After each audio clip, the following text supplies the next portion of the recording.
Hey, welcome everybody to CI Stories. How's everybody doing today?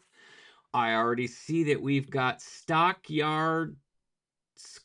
can't say that word. Stockyards Cards is so excited to be here. We're so excited to have you here today. Where are you watching from? Let us know in the chat. If you guys have any questions, we're talking with Greg Gross today. If you have any questions, feel free to put them in the chat. Or if you're watching this on the replay, go ahead and put it in the comments, and I'll make sure to forward the questions on for everybody so that we can get those questions answered. Just a couple of housekeeping things. If you've not already joined us, we do have our if I can remember the word, Comprehended 2025 conference is going on right now. Let me get you the link if you're interested. Comprehended.co is our link for that. So if you're interested in registering for that, you can register for 3, 6, 9, or 12-month pass. We also have, and it's going to be starting on, it's opening up on April 1st. We have 10 pre-recorded classes in our Beyond the Basics put that link in here too. Beyond the Basics course. So you can go ahead and participate. That it's asynchronous, so you can do it at your own pace. You have a full year's access, and you have access to me, ask questions, and I'll be there to answer them for you. And you can register for that at mm.us/beyond. It opens up on April 1st. And with that, let's go ahead and move on over to talk with Greg. Just so you know, Greg is in his 22nd year of teaching. He says, though, it's his 11th year of actually being a good one. And he teaches in Fort Worth, Texas, which I did not know. I have been familiar with Greg for a while, but for some reason, I just pictured him closer to the north than Texas. But he comes from Texas. So we'll go ahead and talk with him right now. Let me transition to him and welcome on board. Hey, Greg, how are you doing today? Good evening. I'm doing really good. I had a great day in school today and I got a nice hour and a half bike ride in right after work. So life is good, man. Awesome, awesome. Is it nice weather where you are right now? Yeah, it's super warm. We had I don't know about today. I think today was just in the 70s, but yesterday it was yesterday or Tuesday. I think it hit 90. Yeah, Monday and So Tuesday for us. I'm in Central California, Northern California. Sacramento was in the 80s, but then we got a cold front. We've been cold, and today's rainy. So we have not made the decision where we want to be. But we'll get in the hundreds pretty soon. Usually happens by end of April, beginning of May. We start getting way up there in the 90s and the hundreds. ooh, yeah, Is you guys get hotter than we do then. Yeah, we're dry though, so that's a little bit different. We don't have that humidity. But it's 110, 115 in the summertime. But it is a dry Wow. heat. But we've been having lots of rain lately, so I have a new puppy, and she just can't stand it when it rains because she knows she's not getting her walk or she's not going to the dog park. So she gets mad at me. So, is there anything you want to tell us about yourself that I didn't mention in the little brief before we get started? Well, just to kind of give you a little bit of a background, I was taught as a super traditional teacher. I was taught as a traditional student. When I started teaching, of course, that's what I defaulted to, like everybody does. It's textbook and it's multiple choice and it's boring. And I taught that way for 13 years. And then I had this year where I transitioned. I was no longer the level one teacher. I became the two and up teacher. And I was like, finally, I've had these kids. I taught them. I know they're good. I know their stuff because I taught them, right? So I just cannot wait to see what these kids will be able to do in level two. And they couldn't do anything. And who did I have to blame except for Yep. this guy? So it was a super super humbling experience. And I thought and I thought and I thought, and I spent the rest of that year and all summer coming up with my own curriculum. It's in my head. I'd been trying to go to a CI approach, But having never heard of CI, I was just trying to do more of what I thought worked in the classroom and trying to figure it out. So I spent all this time doing my own curriculum, and that was a spectacular failure as well. And I also had a, that group of kids, the ones that are going to test yourself down to your very soul. And, and I just needed a break. So I signed up for a 2-day Blaine Ray TPRS course that was nearby because, hey, I was going to get out of school for 2 days, right? Yeah. So that was going to be that was going to be the best gift ever, and the district was going to pay for it. And I went, and just those few hours of German instruction, and the next day when I did a quick write and I could do 114 words in 5 minutes in a language that I had never spoken and knew, next to nothing about. I mean, that was just such a revelatory experience that I scrapped everything that I had and I started moving to follow anybody that I could that was doing anything remotely similar to this. And so I found Martina Bex from that, and quite a few other people, who I'm sure anybody listening knows, except for perhaps Stockyard Cards, who I'm thinking is one of my students. Oh, I'll let Flip that I was doing this today. Um, so I started following all these people because I was a district of one, essentially, and just slowly but surely things started changing, and every day in the classroom, honestly, with very rare exceptions, has been better since. awesome. And your journey is not too far off from mine, except mine was in a much more compressed time frame. Like you, I was taught traditionally. That's all I knew. I was hired on an emergency permit, which means I had no teacher training. I just had a bachelor's. My Yeah, major was same not, actually. yeah, mine was not a major in Spanish. Mine was a major in German, not Spanish. I took French, German, and Spanish in school, but all traditional. That first semester that they hired me, I didn't know what I was doing. I actually hired 2 months into the school year because they had an overflow of students. So I started in October. I had no clue what I was doing, and I did just what I was what I was done to me when I was in school. And I was bored, like you said, it was boring. I was bored, and they were bored. And if I was bored, they were going to be bored. And it was miserable until Christmas. And on Christmas break, I knew something had to change because I'm like, there's no way that I'm going to spend the next 30 or 40 years doing this job if it's like this. No way. And so I found Blaine Ray too, but I had there's no conferences, no workshops coming until summertime. So I just bought all his books. I took his books. I just found stories from his books that matched what I had to teach. And I did that for the second semester, and it was a big change. So I only did the traditional teaching for one semester, not even a full semester. And I Mm. went full hog in on second semester. But again, just similar to yours, where, we found out it wasn't working and finding something else. And I had those Spanish, my first year I taught was Spanish too. And I'm like, the kids couldn't do anything, you know? And I'm back in a school now. I'm back in high school again. I did 11 years in middle school, 11 years in high school before that. Now I'm back to high school. And these kids were taught with textbook. And my level twos, you can tell that they were taught with textbook because they can't do anything.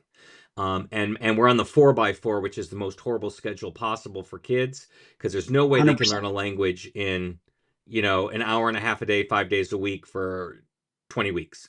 They need time for it to sink in. And so my level ones are kicking the butt of my level twos because my level ones don't know what the textbook is. So a big difference, even though I have to work with our teachers to use textbook, but I found a kind of a way to mesh the two so that I can do what I need to. But so our journeys are pretty close, as I said, just compressed in time. um what were the toughest challenges that you may have faced when you first switched over, since especially having done it for half your career? I, Initially, the problem was just getting started. What do I do? Okay, I've seen somebody who's an expert at this do this, and of course they make it look effortless. And coming from a place of complete ignorance, those wheels were very slowly and turning over. And I think for anybody, going through a journey like this, it takes a lot of bravery to step back and say, hey, what I'm doing just isn't working. And I may not know how to get there, but I know where I want to be, and I'm going to do what it takes to get there. And I think for most of us, it is an extremely slow process, and it takes a certain amount of time just to get some of the basics in. And even then, you're still not good. It takes a much longer time after that before you start to feel comfortable, and you start to really kind of come into your own and say, this is my way of doing this, and this works for me, and because of that, it works for my kids. And then having that confidence to be willing to try something new and let it completely fail, which I do all the time. And sometimes my students can pick up on the fact that what we did that day isn't working, and sometimes they don't, because it kicked off like gangbusters.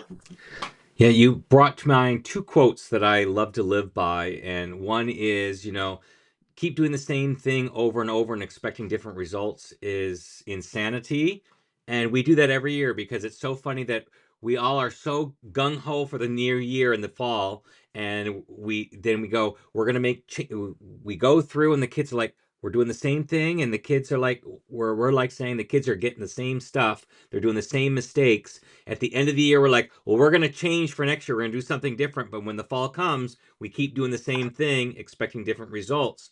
And then my favorite quote that I love by Maya Angelou says, do your best, do the best that you can, but until you know better. When you know better, then do better. So the teachers are always afraid to make the change. A lot of them say they were afraid to admit that they may have failed their students beforehand because they didn't know how to do better. And I'm like, you did the best you could with what you knew. But now that you know better, you can do better. So don't think of it as a failure for the first time. We all grow into it at different speeds. But like you said, it's a slow process. And when I started, there weren't that many options of activities to do. We did the same thing every single day.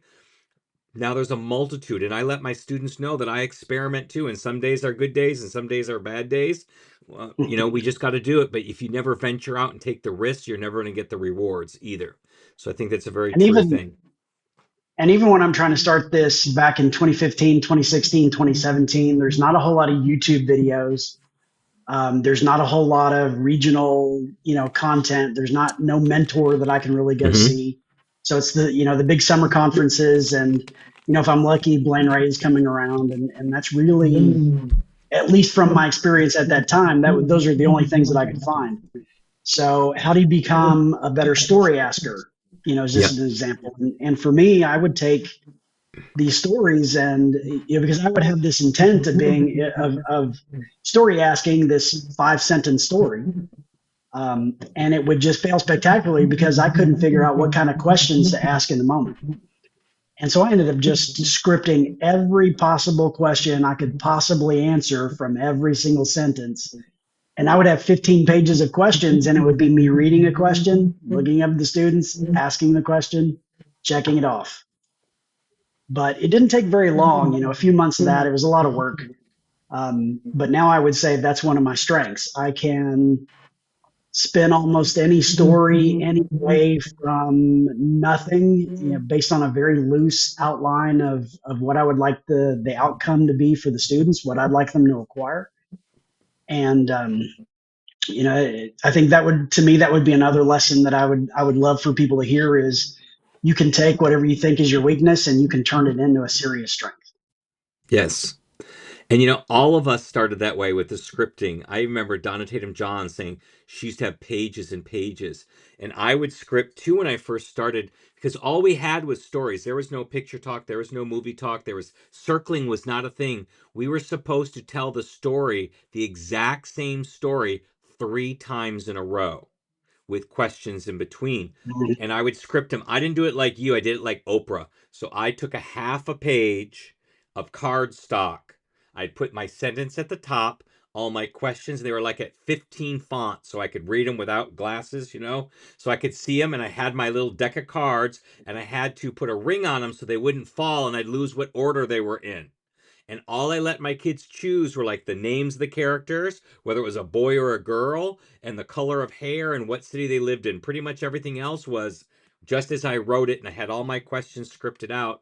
But then by doing that, like you said, you get used to being able to ask the questions where you can ask them on the spot. And I have no idea what my story is going to be when I do a presentation or when I do it in classroom. All I know is I want someone, there's going to be somebody, they're going to have a problem, they're going to try to solve this problem, and then they're going to fail at it miserably and then finally solve the problem. That's all I'm going in with. And what everything else comes with comes from the class or my students or the audience, and I can just spin it from there. I can take it anywhere. And I remember one time they in a conference they challenged me to do subjunctive. They go, everybody does these demos in these really basic, very low level classes. So we don't think it can work for upper levels. And so then they challenged me, use the subjunctive. I want you to put the subjunctive in there. Speaking Spanish, subjunctive is really important. So I said, okay, I started with the mom wants the kid to do the homework. So that causes the subjunctive. And we were going through and I kept asking questions. And then they said, well, where does he go to solve the problem? And they said the library. I'm like, no, it can't be the library, but I didn't know where to go with that because the library is going to solve the problem because you can study really hard and he can do his homework in the library. So then I had to think on my feet, and I did one of Blaine Ray's tricks of, okay, go back to the beginning, recycle everything so you can think about how to get yourself out of the hole you dug yourself into. And I came up with, he fell asleep because he stayed up all night fantasizing about Angelina Jolie.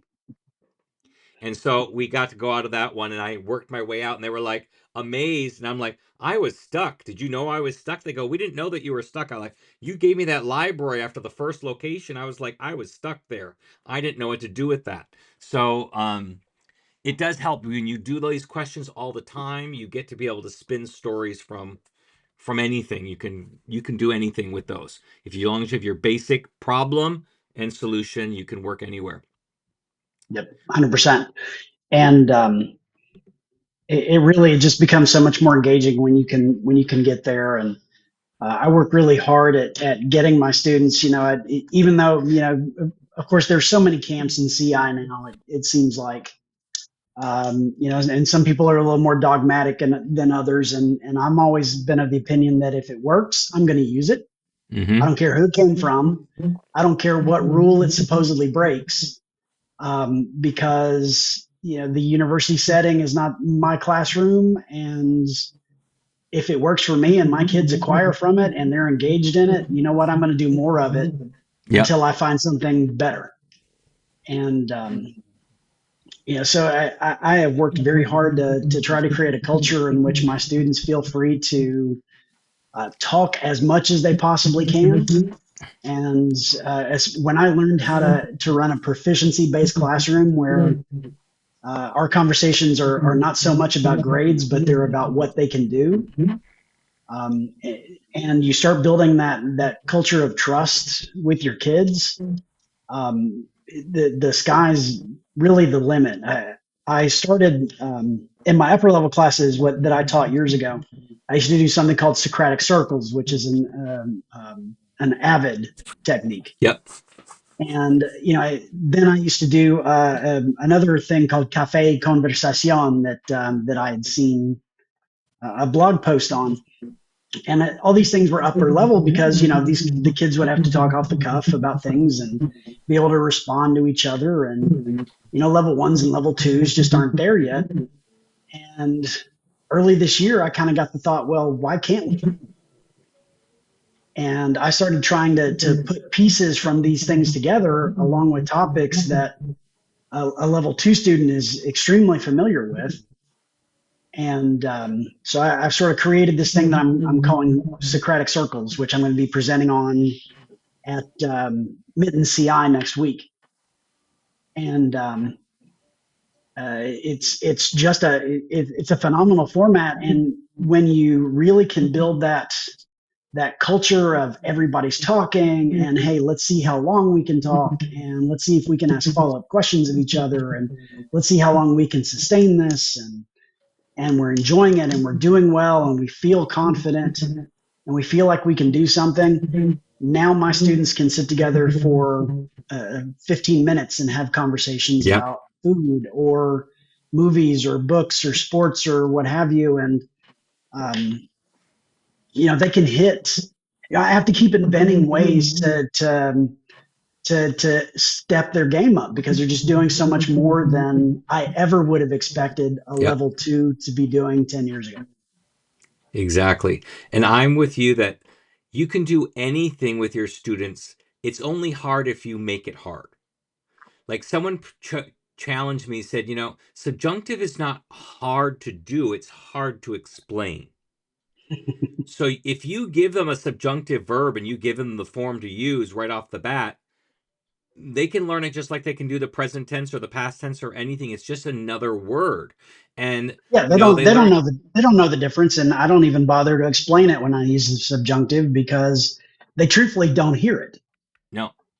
And they have it in, they actually introduce a lot of the grammar in some textbooks. They'll introduce the complex grammar without explaining it as vocab, like me gustaría, and they just tell it what it means without explaining how to do all the gymnastics that go into getting to that verb, and the kids can do it. And I had with my threes, when I taught threes in middle school, we did a full three in middle school. I just gave them the expressions I wanted to start with. Si tuviera, if I had, si hubiera, if there were. We started with those two, and they could just roll them off their tongues right off the bat because we just started simple. I didn't make it hard. I didn't explain what it meant. I told them what it meant, but I didn't explain the rules behind it and why it is or the order of tenses. We didn't do anything. They just knew that a diarrhea verb came afterwards. That's what I call the conditional. It was middle school. They could, as they, I I like said, it. I like that. take any verb and make it rhyme with diarrhea, and you've got the conditional. So they could just roll that conditional right off their tongues because they can go, hablaría, cantaría, iría, because they all rhyme with diarrhea. So it worked. I'm gonna have to mail you a check because I'm gonna start using that in my class. Yeah, it works. It works really, really well. They can do the conditional without thinking. I don't have to explain it, and they just know that it comes afterwards. And so it really makes a difference. And so you can water things down, or I like to ratchet up or ratchet down, scaffold whatever you're doing, so that you can make it applicable to all your students. You don't have to say, "Oh, I can only do that in level 2, or I can only do that in level 3," because they don't have that ability. They can if you scaffold it correctly. I think you bring up another good point, which for me is um, a big fountain of success for me is and sort of another rule that I have is just let it go. Relax. If don't worry about whether they're going to learn the subjunctive. You don't control that. Uh, are they going to understand it in the moment? And that's what I really care about because Yeah. then we're going to be moving to this other thing that maybe I do care about.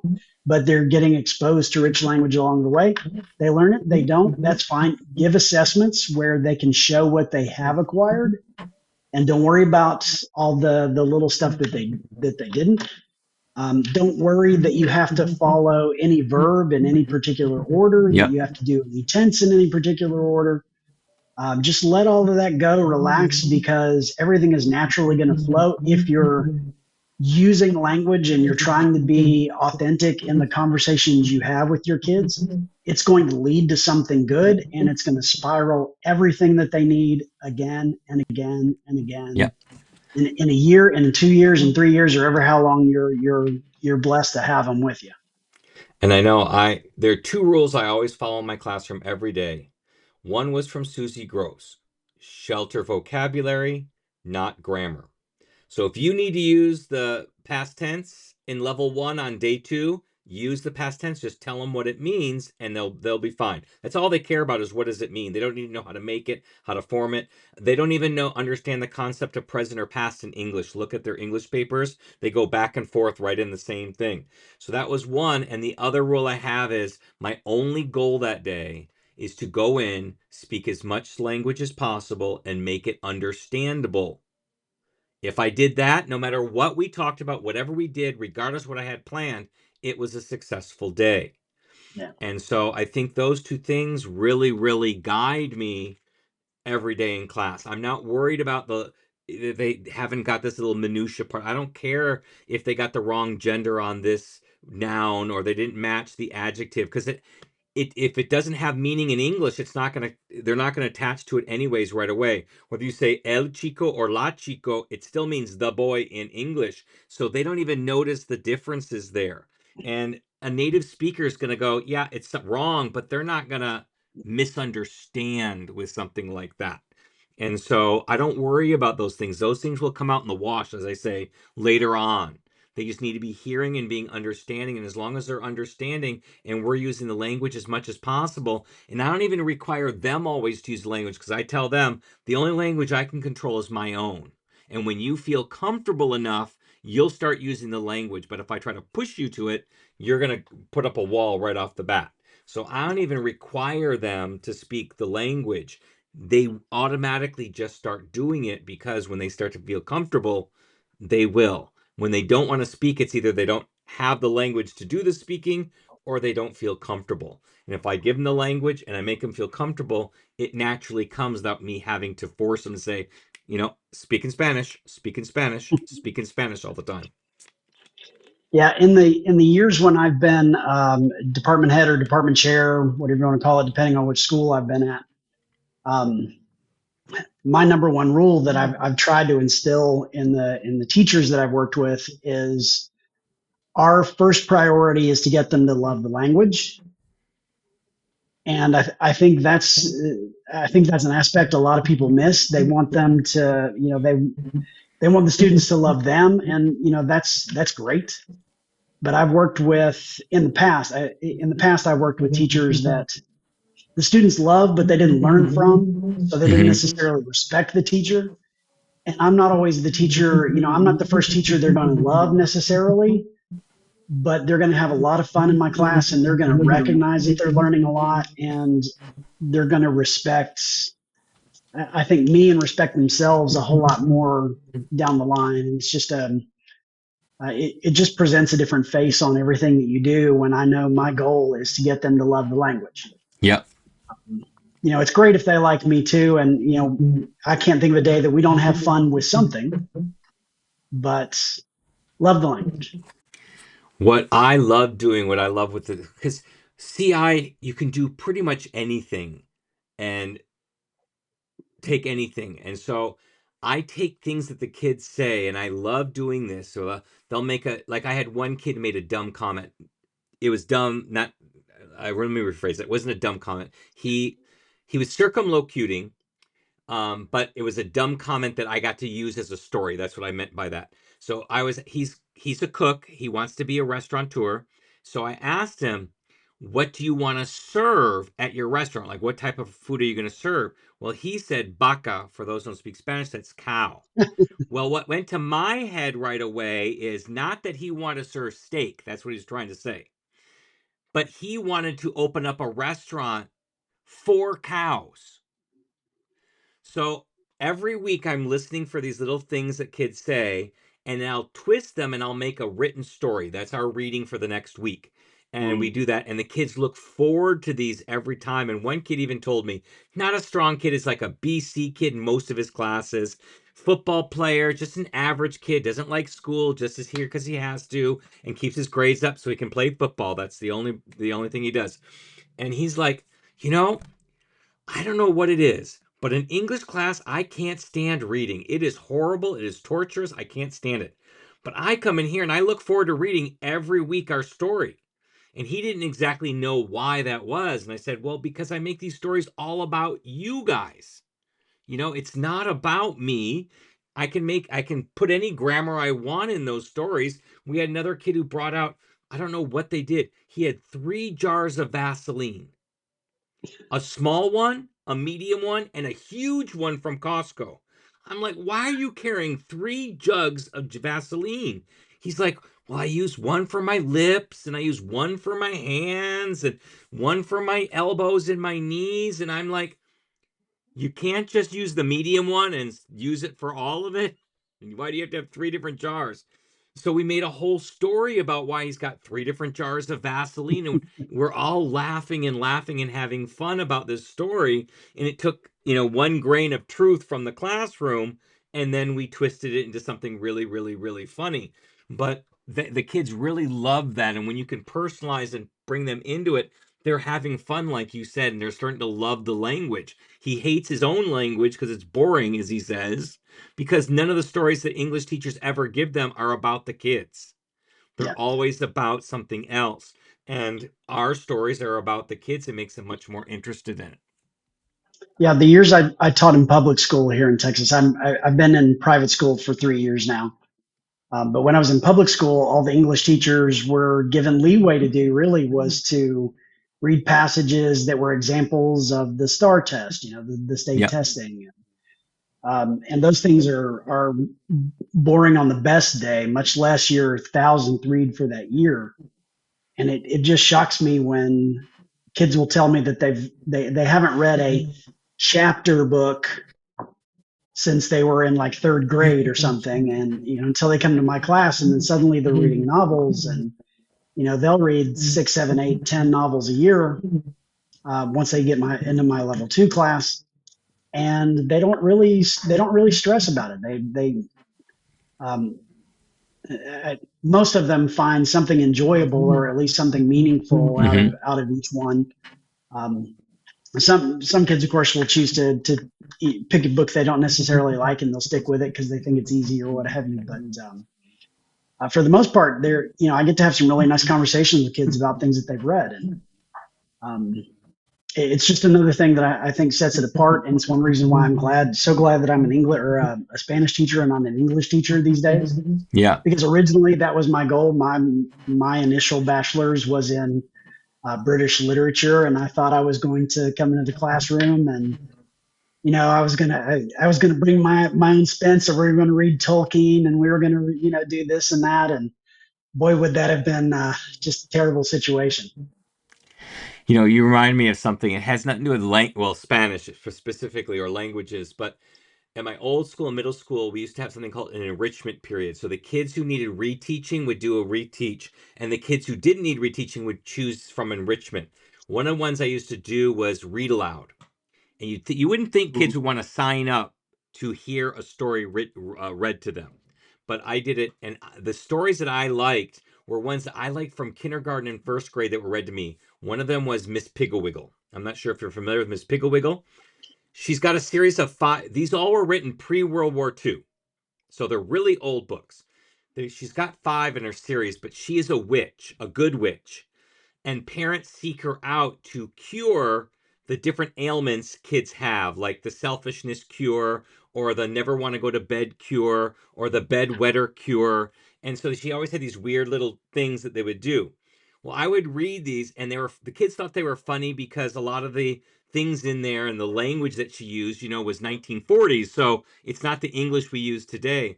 But what I did to engage them, I changed all of the names in the characters for each chapter to different cure. And I would just read the story, and then I know my kids in front of me, and I would just say, "Oh, this story is really a good one about you." So I would just replace his name in the book every time it came up. And the kids really enjoyed that they were participating in that book.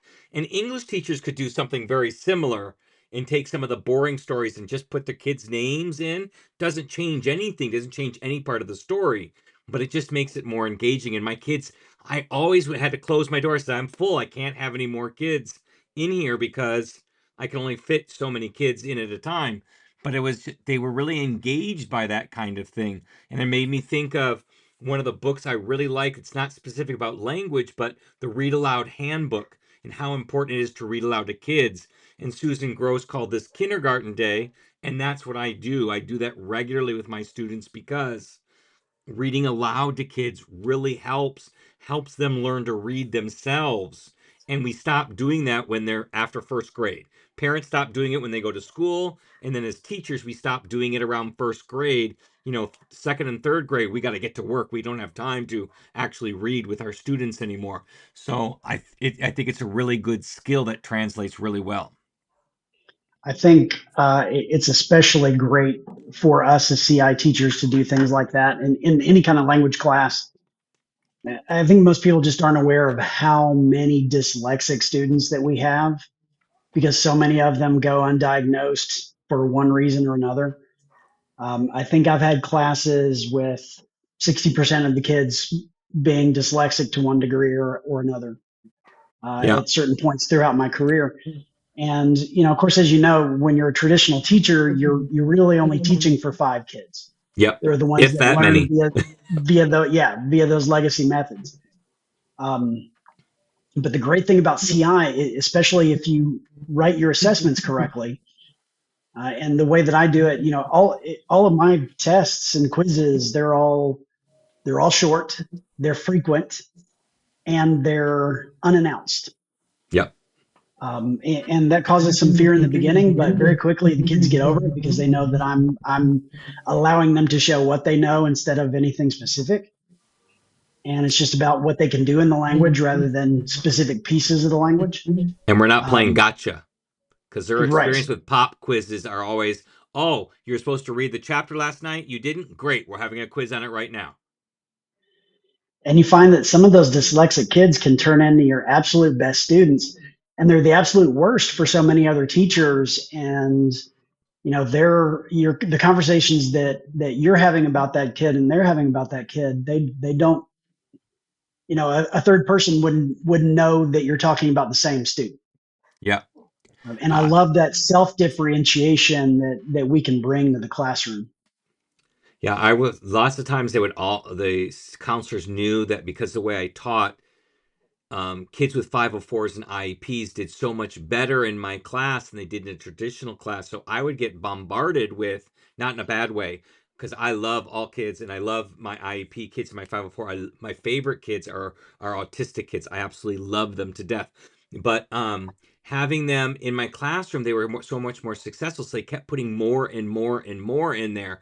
And I think they kind of overwent with the legality. I think I was supposed to have a parapro at one point because I've had so many in the classroom at one time. But I didn't care because naturally with CI, we teach to all the modalities without even trying. And so we're reaching all the kids on various different levels.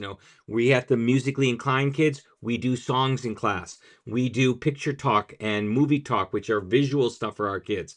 We've got textual kids who do the textual stuff. We do that too. So there's lots of different modalities that we're hitting. So what is considered good teaching for special needs students really is just good teaching, period. And if you do that, you're including all the kids and everybody's getting the benefit of those IEPs and 504s, not just those specific kids. Yeah, that brings a couple of things to mind. So my wife Alexis, who is a 20-year history teacher, has actually come along this CI journey with me because anybody who knows us knows we're a pair. We're a set. Where one of us goes, the other ones go, and that's just how it is. So every time I went to a conference, she went to a conference. And very quickly she started thinking because it's Texas. We have a lot of immigrants. Whether and they've they're some are from Mexico, some are from Vietnam. We have quite a few immigrants from Africa. You'd be surprised at how multicultural our schools here in Fort Worth are. Um, and she'd be teaching these kids, and she's going, you know what? This stuff that you're doing, this kind of works for history. This works for these immigrant kids. And she ended up having a period of several years where all she taught were newcomers. And she was supposed to teach them not only history and get them ready for the state history exam, but increase their Lexile levels. And she had all of these new demands on her time. And she's like, I'm going to, she would just start copying a lot of the CI things that I did and making them their own, making her creating, brand new techniques. And um, she had the highest scores in the district her last year working with those students. It's amazing. It's I mean, for people who are not native English speakers, I mean, this sort of thing is unreal, and it just shows when you if you kind of dial it back and you think about it, almost everything we teach, I don't care if it's science or math or whatever, they're all foreign languages. Yeah. I mean, if you think of the sheer vocabulary that's in a biology textbook and how many unique words per chapter of a biology textbook for these students, and I think if we could bring some of these things to them, I think we could see a lot of shifts in education really quickly, like we've seen in foreign language. And you But bring up a. talking about, Oh, go oh, ahead. sorry, go ahead. No, go ahead. I was going to say the other thing that you bring to mind of about having all these kids in your classroom is when you know you're doing it right when you create a problem for yourself along those lines.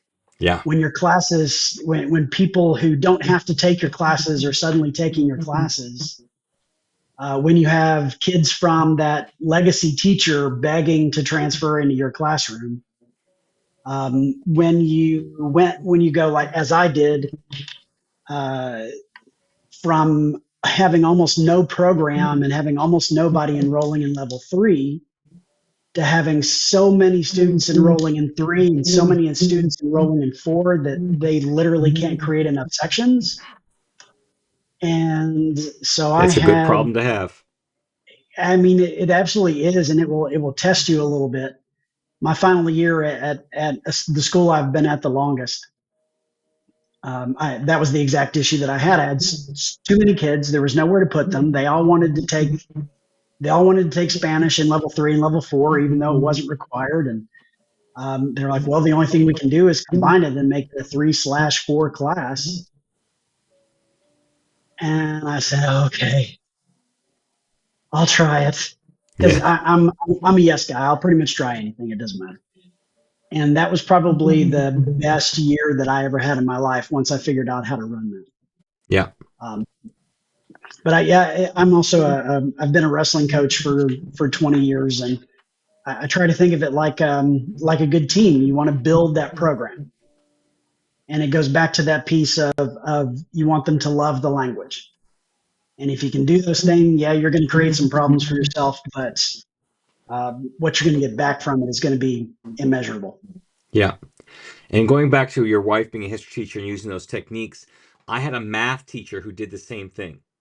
The math teacher took the language that he's teaching and would make a story out of it. So you take Mm-hmm. those formulas, he would make a story, and then he would do circling questions. Do we add here or do we subtract here? Do we divide here or multiply here? And he would do that, and they understood the math a little bit more because it was repetitious. It was done in a little more interesting way where he liked to make up romance stories with the numbers doing different things. Oh, they're going, number That sounds four is coming to dangerous. meet X, and they're going on a date. They're going to the prom together. So what happens when and we have to find out who X is. So Um, let's figure that out. So they came out with all these different ways that he was very creative in taking some of those techniques because you know stories is how we as human beings have learned for centuries and centuries and centuries. It's only recently that we've turned away from stories, in textbooks and the way that we teach generations. It's, relatively short in humans history. And so why would we stop? It's worked so well. And stories are so ingrained. Ask any kid about Little Red Riding Hood or the Three Little Pigs. They can tell you the story word for word. No, they can't do that because it's not the exact same word, but it's the same exact story and they don't miss any parts. That kind of thing because stories just ingrain us. Why can't we embed what we want our kids to learn in stories? Because they will learn it. And history is a great example. That's one of the easiest ones to transition to because history is nothing but stories. It's a little harder. What I thought was really creative with math because I am not a math person, and I tell my kids I'm definitely allergic to math. But he took that and twisted it in a way that worked for him, and it worked really, really well. So good teaching is just good teaching, and we can learn from each other. That's why I like to observe other teachers as well, not just in the world language department, but go outside, because I can learn. Oh, I never thought I can use that. I can adapt that to what I do in my classroom as well. It really works well. And I like to also see if I can visit elementary schools, because level 1 and level 2 is just like kindergarten and first grade all over again, the kinds of things that we do with them. So I get some ideas on how to do those things. So always, like you say, you said earlier, always experimenting, always trying new things, seeing what works and what doesn't. And as Blaine Ray always says, teach the kids in front of you, not the curriculum. The curriculum will come along no matter what you do, but if you teach the kids in front of you, you're going to be successful. Yeah. And if you do it, honestly, if you do it right, you can take almost everything else out of the equation. Yep. I can have my students do quick writes every week. I could never look at them once and they would still improve at the same rate. And what should we call that? Schrodinger's CI. Whether Yeah. you look at the writing or you don't look at the writing, the improvement still comes out to be the same. Yeah, it's funny you just brought that up. Years ago, I had a girl, her writing was horrible. I mean, it was really, really bad. And I asked her English teacher, because I wanted to see, was it a Spanish problem, or was it just a language problem altogether? And her English teacher said, no, no, her English is bad too. When she writes, she just is not doing. So I just started putting a smiley face on her paper. And she got so excited. She got a smiley face. I didn't read it. I couldn't read it. It was so hard. It hurt my head to understand it. You put a smiley face on it. And she's like, this. I heard her talking to her friend. She goes, I'm going to try to get 2 smiley faces this week. So I give her 2 smiley faces that week instead of just the one. And she's just so excited, not reading anything. And then she goes, I'm going to go for 3, but I didn't want to do it 3 weeks in a row. So I only gave her 2 that week. And she's like, damn it, I'm going to try harder next time. I'm going to get those 3. And so I gave her 3. And by the end of the year, her grade, I mean, she didn't jump from like an F to an A, but she went from an F to a C. And I did nothing. I didn't comment. I didn't underline mistakes. I didn't correct mistakes. I didn't have her correct mistakes. All I did was put a darn smiley face. And in fact, I got so tired of putting smiley faces on, I got a stamp that had a smiley face. So I could just stamp the smiley face on there, because it took too long to put 2 dots, a smile, and a circle around it. So I just put it on Yeah. there. And it works wonders. Just putting those on kids' papers, they're just so excited. Or give them a sticker or something, even though they know I didn't read it. I tell them I read every single one of them, but I don't. I've got a life. And you're so right. It's so true that, they will develop the language because of everything else we do in the classroom. Yeah. I hope people have kind of learned that by now, and that focusing on the mistakes is never going to get you anywhere. And honestly, don't waste your time on it. Don't waste your brain on it. Because for a lot of people, it's just, oh my God, this kid said me tango instead of yo tango he's done this for the 100th time. Why doesn't he know by now? I mean, he'll get there. Yeah. When He'll I get first there. start when I first started teaching, I don't have kids, and I was not exposed to young kids until my niece and nephew were born. And I would be so frustrated. I'm like, okay, you don't have a verb in your sentence. You have nouns and you have adjectives, but you have no verb. Now, Spanish needs a verb, and a sentence can only have one word in it, but it has to be a verb. You've got to have a verb. And they're especially leaving out the is verb. And Crashen would say, and I was like, I believe Crashen because he's an expert, but I had no personal evidence with Crashen. So it was kind of like with a grain of salt. I'm giving you a little bit of leeway right here, but until something happens to disprove you, I'm waiting for the disprovement. Well, he said kids only remember the parts that are impactful to them, and is does not contain a lot of value in the sentence, so they forget it. And he says it happens in English too. And I'm like, it does? Well, when my niece and nephew were born, I listened to them talk. And they had the verb is in the beginning, and it dropped out for a while, and then it came back in naturally without any emphasis. And so then I started forgetting about it with my kids. And guess what? It came back in when they were ready for it. And my sister, being a teacher as well, she says, my kids are not going to make a mistake. They are never going to say, I goed to the bathroom. I'm going to teach them right away. I went to the bathroom. And she's not a language expert, so she has no idea that in order to get to went, you have to go through goad. You have to get there. And I had a Spanish teacher in one of my presentations, and she said it's the same thing. We all harp on these kids about saying tieno or saying sabo, but she goes, Mm, every native speaker kid did the exact same thing. Their brain learned add o to the verb, and you makes it mean I do the verb. So they said tiene. Oh, it's tieno. It's the same thing we have in English, where go goes to went. They have to get through there to make it to the other side. And one thing that Bill Van Patten said, and I really, really grabbed onto that, was that it doesn't matter if it's your first, your second, or your third language. Everybody goes through the exact same stages. Now, depending on what your first language is, depends how long you stay in that stage. Like mm. English speakers stay in that verb conjugation stage a little bit longer because we don't have it in English. But German, French, Spanish teacher kids don't have to, the Spanish kids learning French or German, they get that conjugation thing right away because it's built into their language. But second language Spanish speakers, just as well as first language Spanish speakers, all say tieno for a period of time until they learn the right word. And we can't skip those steps. Those are necessary. Like when they go tieno and go, you're learning, you've already applied that basic rule without me telling you that you add o to the end of the verb to make it mean I. So they're already starting to acquire the language. They're acquiring the grammar rules naturally, the way native kids would do it. And so that was a really powerful thing for me. So I don't harp on those things anymore because I know that a kid who's doing tieno is further along than a kid who says yo tiene. They're starting to move along that path, and pretty soon they're going to go to yo tengo and be that way. So I just have to keep giving them language and they'll learn it. 100%. Couldn't Yep. agree more.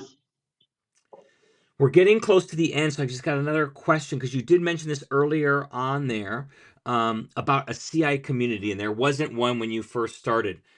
Where's your community now? How did you find it? What are your recommendations for teachers who are just starting to think about or just beginning in the beginning stages of making this move? If I'm going to be real honest, the way that I built my CI community was to be annoying as hell. I found Blaine Ray, and that was great.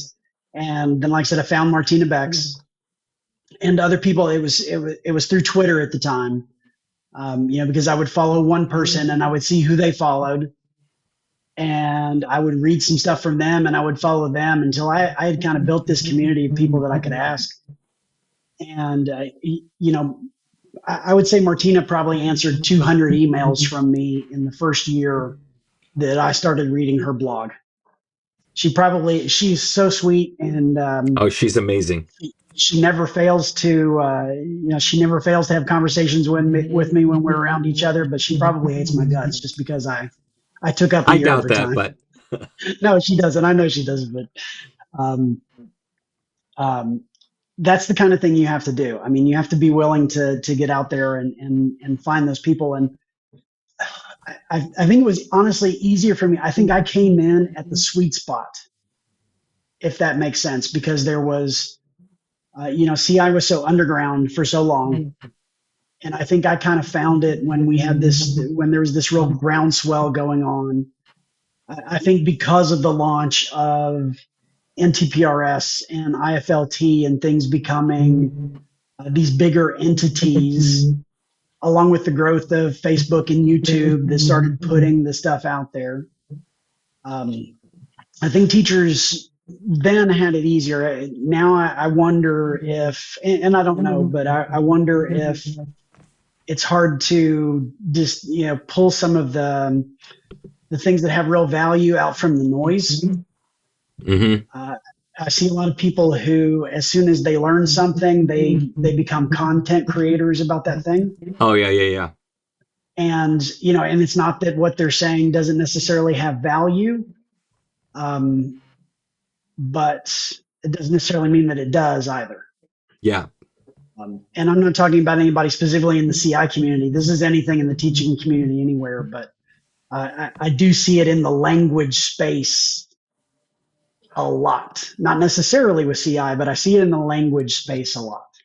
And I'll just say one thing about that. I noticed one thing that I see where that comes in, or where maybe why they might end up doing it.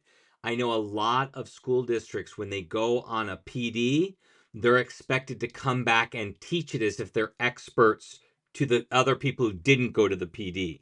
I Yeah. did a presentation to one lady. She was on her way out as German teacher. She goes, I hate teaching kids anymore. I'm going to retire. They're driving me crazy. And then she was dragged by the new German teacher to a Blaine Rake workshop that I was teaching. And by the end of that, she was transformed. She goes, I think I got another 5, 6 years in me now. I'm going to go do this when I go back. And right away, they made her the expert. And she was supposed to teach it to everybody else. And she goes, I just learned it myself. How am I going to be the expert? But they wanted to get money, value out of their money that they spent sending her to that conference. That was in Nashville. But I think that's very true that some people do that, Yeah. and And I mean, I can't tell you how close. I mean, I was agonizing. I mean, there was probably a period of months where I was agonizing of, am I going to go back to school and do something else, or am I going to continue on with this? And something has really got to change. Um, it was pure misery for a few months, yeah, and the more time I spend on social media with other teachers, I think there's even more misery in the business now than there was then for a whole host of reasons. And um, I hope they hang in there and keep going, because once I hit that once I hit that stride, I mean, truly every day has been better since. yeah, And I it's not that kids are any different now than they were 10 years ago, but gosh, is my classroom so much more full of joy. And it's because of having done this progression. But I would say to teachers who wonder what their steps should be is, if they're wondering if they're doing the right thing, go back to the basics. Go back to the people who made the name, who created the activity. If it's um, Lori Clark in embedded reading, yeah, if you can learn from her, because she's an absolute icon of this. And you're learning from Martina and from yourself. And it was from you that I finally, even though I had done quick writing with Blaine Ray, it was from you that I learned how to do it in a way that was effective, that could translate into an easy grade, that was still proficiency based. Um, go back and learn from these people, bring it back down to the basics. And for me, it's not for everybody, but for me, the basics are asking a good story. It's giving a good movie talk or a clip chat. Um, and it's bringing in the elements of fun into the classroom that I know works. yeah. Very, very true. And I will say, just like you, I've had some bad years where I thought, oh, I can't do this anymore. But if I close my door, focusing on getting to know and enjoying my students for who they are, but in the target language, that always brings me back. So, like this, told you I went to this new school this year. I uh, left middle school, went to high school. I'm teaching in a much more diverse, which I really appreciate, being in a much more diverse atmosphere where the the administration, the teachers, the custodians, everybody at the school from the superintendent on down actually matches the diversity that we have in our students, which I really really appreciate. But this first semester was hard as heck, partly because I had not been back in the high school, partly because it was after COVID, and partly it was just this group of kids. They drove me crazy. I didn't know if I was going to make it to Christmas break. I really didn't. I mean, I only got through a quarter of what I was supposed to get through because I had so much discipline issues. I mean, kids just refused to do things. But then I went back to Susie Gross, says you've got to love every student, love every class. So when we started fresh in January, it's probably the only time I appreciated the 4x4. I got new kids in January. I said I'm going to love them. And guess what? They came in being lovable right off the bat. So it was amazing and wonderful. And they kept me in for another year because I was planning on retiring after next year. I can retire next year, technically, by age. So I was going to.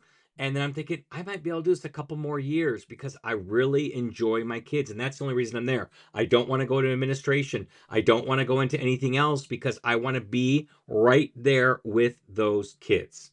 And that's where my heart is. And that's where I want to be.